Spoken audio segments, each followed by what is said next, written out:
नमस्कार, न्यूज़ 18 बिहार झारखंड के digital platform पे आप सभी दर्शकों का बहुत बहुत स्वागत। मैं राहुल ओझा आपके साथ। ट्रंप की टैरिफ पॉलिसी और भारत पर 50% टैरिफ विवाद के बीच रूस के राष्ट्रपति पुतिन ने बड़ा फैसला लिया है। उन्होंने यूक्रेन के राष्ट्रपति जेलेंस्की को मॉस्को आमंत्रित किया है। उन्होंने कहा कि वह जेलेंस्की से मिलने और बातचीत करने के लिए तैयार हैं। अगर जेलेंस्की तैयार हैं तो वे मॉस्को आ सकते हैं। दोनों देशों के बीच चल रहे तनाव को टेबल पर बैठकर सुलझाने के लिए वे तैयार हैं। अगर वे चाहे तो युद्ध खत्म हो सकता है। रूस के राष्ट्रपति पुतिन ने चेतावनी दी है कि अगर यूक्रेन के साथ शांति समझौता नहीं होता तो युद्ध जारी रहेगा। लेकिन यूक्रेन के राष्ट्रपति को अगर युद्ध खत्म करना है तो अब उन्हें मॉस्को की आना पड़ेगा।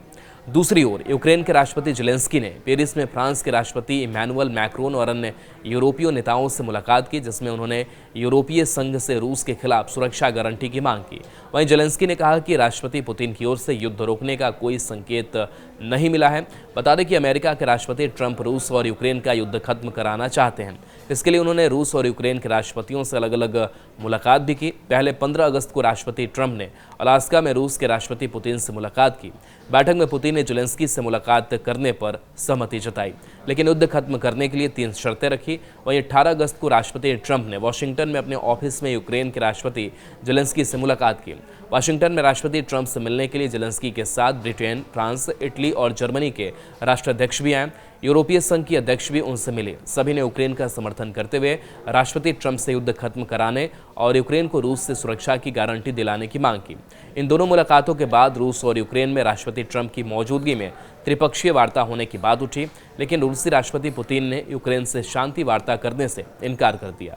रूस के राष्ट्रपति व्लादिमीर पुतिन ने भारत और चीन को लेकर बड़ा बयान दिया है। इस दौरान उन्होंने दबाव की राजनीति को लेकर अमेरिका राष्ट्रपति डोनाल्ड ट्रंप को भी कड़ा संदेश दिया है। पुतिन ने कहा कि चीन और भारत बड़ी आर्थिक शक्तियां हैं, लेकिन किसी को वैश्विक राजनीति या सुरक्षा पर हावी नहीं होना चाहिए।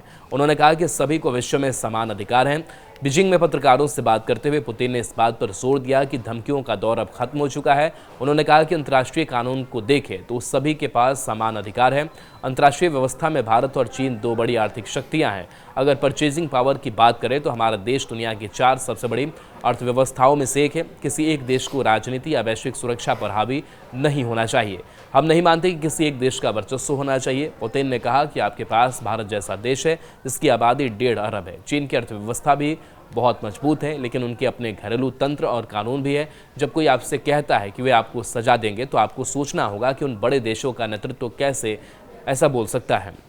कॉलोनियल युग अब खत्म हो चुका है। उन्हें यह समझना होगा कि वे अपने सहयोगियों से बात करते समय इस लहजे का इस्तेमाल नहीं कर सकते।